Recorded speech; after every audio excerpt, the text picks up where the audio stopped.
Hey, good morning, everyone. It's Wednesday, and so it's time for our midweek check-in coffee with PC time. I've got my third cup of coffee this morning. I usually tell you what it is, but today I don't know what it is. It was just some grounds that were in the cabinet getting low on some other things, and so put them in the coffee pot, waste not, want not, as it were, and brewed them up, and it's okay. Probably a little old, so yeah, definitely not my favorite, but hey, it's coffee and you do what you got to do sometimes. Today we're going to look at a couple verses of scripture that actually really go well with Sunday's sermon. Now I've said before one of these coffee with PC times that sometimes in my sermon I leave stuff out just because I don't have enough time and I feel like I have to leave it out. Or maybe another reason is sometimes when I'm preaching I just don't see it in my notes. I totally miss it and leave it out. This today is option 3, and it's this, that I didn't have it in my notes. This wasn't on my radar for Sunday's sermon. When I started this week's study to get ready for this coming Sunday, I came across this passage and I went, this is perfect. It's like perfect. It goes hand in glove with what we talked about on Sunday. So I thought I'd use today's coffee with PC to do that. Now, if you didn't see our service or weren't part of our service on Sunday, just a quick recap. We looked at the story of the rich young ruler. And probably the one part of that story that most people think of is when Jesus tells this young man to sell everything he has and give it to the poor, and then he can come follow Jesus. And we looked at the account in Luke, and Luke said he was very sad because he was very wealthy. And so we talked a little bit about that reality. On the one hand, that doesn't mean that the only way to follow Christ is to take a vow of poverty. You have to, before you can follow Jesus, you've got to get rid of everything, and only those who are poor can follow him. That's not what the whole of Scripture teaches. We looked on Sunday and linked at what Jesus was getting at there.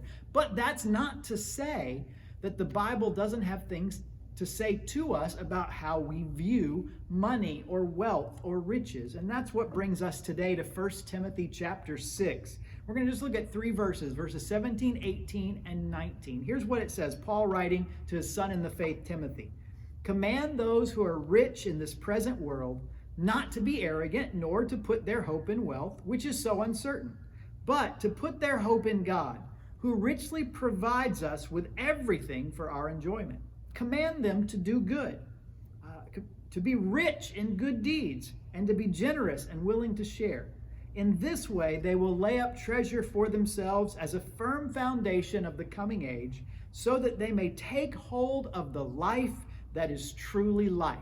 The life that is truly life. I mean, that sounds pretty good. In fact, it's sort of a similar idea that we see in some marketing, all the different messages and images and sales pitches we're hit at. Sometimes they have that sort of thing in it. They might say something like, this is the life, and then show someone enjoying something particularly good. Maybe it's at a luxury resort, sitting by a pool with his family, with his wife, with his something to drink there.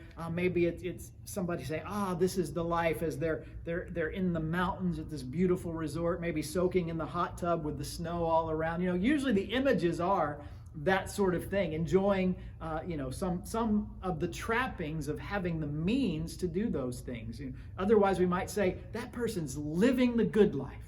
They've got it good. And however we look at those things, they kind of mean the same thing. That when we say that, we're looking at someone who seems to have some success, seems to have some wealth, and they're living life to the fullest, is another way it might be put. But this passage tells us that that's not necessarily the case.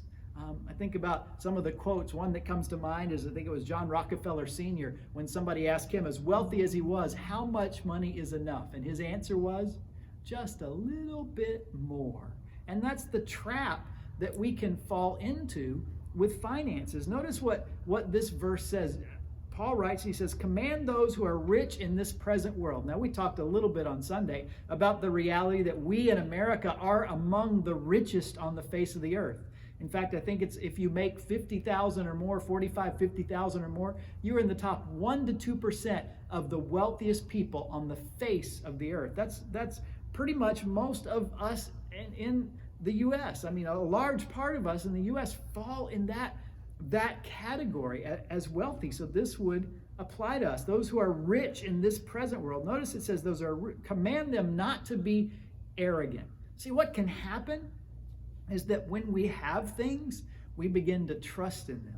You know, maybe it goes like this, that we work and we get something and we say, wow, I have this. And after a while we say, you know what, I have this and I really like this. And we add some more to it and we say, well, I have this and I like this and I did this.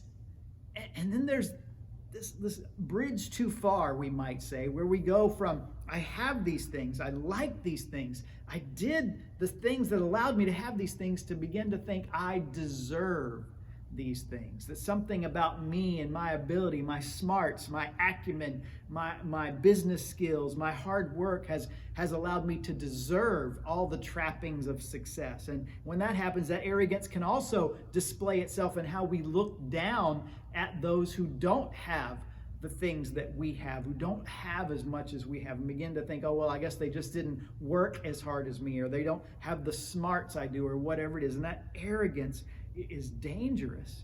And it goes on in this passage and says that arrogance can lead us to put our hope in wealth, that we begin to look at ourselves and our ability and what we've amassed and think, this is the source of my security. This is the source of my enjoyment of life. This is the source of my hope in life. As long as all of this is good, I'm good. And hope is a pretty important word in the Bible. Hope talks about our eternal hope in God through Jesus Christ.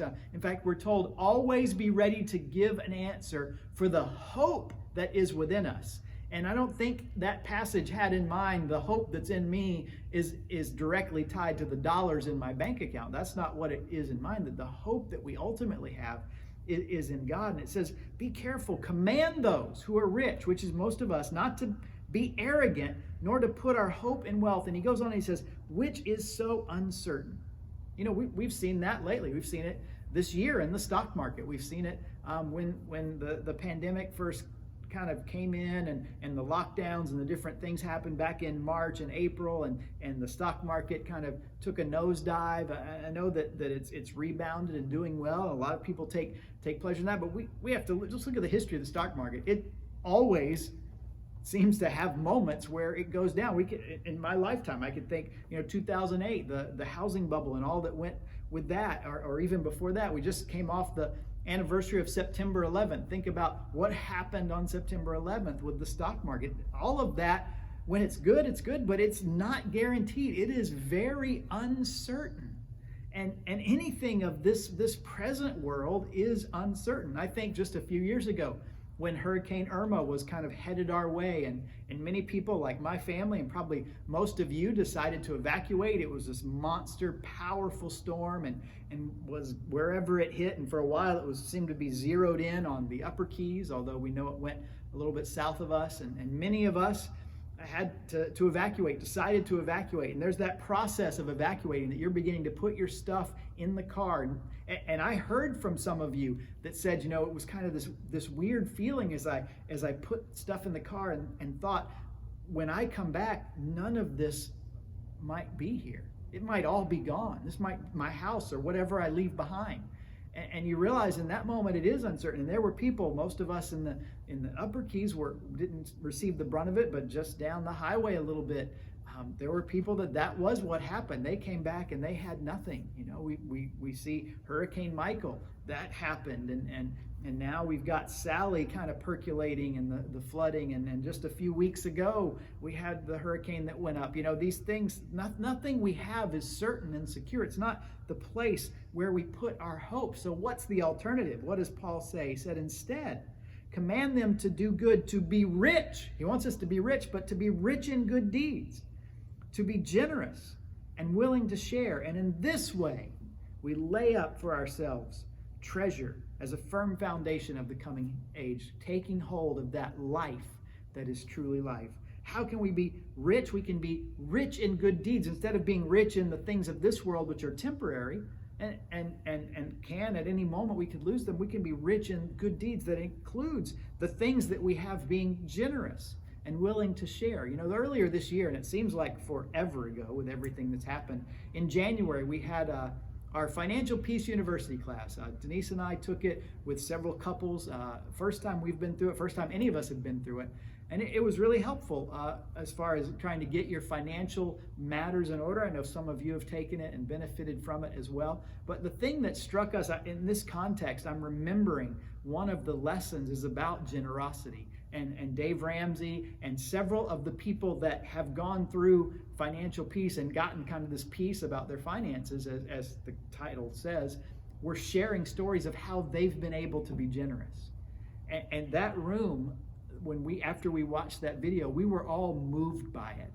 And to a person, we said, wouldn't that be great? Obviously we're on the front end of this and we're trying to get our things in order. Wouldn't it be great to be able to be that generous? That's exactly what Paul's saying here, that we can be rich in good deeds. We can be generous and willing to share, that is a life that is true life. And I can see it, and I can, in my own life, when I've been able to be generous and have been generous, I know that feeling. And when I heard those stories through that Financial Peace University, which reminds me, we may need to crank that up again as we kind of come out of the pandemic in the future and have another course. That would be something that's been helpful for us, and I'm sure would be for others, that it reminds us, like Paul does, that's the case. And really, that's, like I said, it goes really hand in hand with what we talked about Sunday.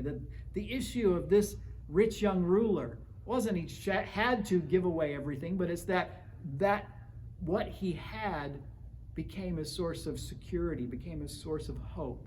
And Paul warns us, and we need to be reminded that our hope is ultimately in God. And life that is truly life models God's model to us. And what's probably the most well-known verse in all the Bible, John 3:16, for God so loved the world that he gave. He generously gave to us the very best he had in Jesus. And so that's my encouragement to you this week. Just kind of went hand in hand with that. How can we be people of God that demonstrate this kind of life that is truly life by the way we interact with our community, by the way we interact with those in our circle of influence? Can we be people that are rich in good deeds, generous and willing to share, and have that allow us to point people as we sometimes meet practical needs to the love of God that met our greatest need, namely the gift of Jesus that met our need for forgiveness and salvation.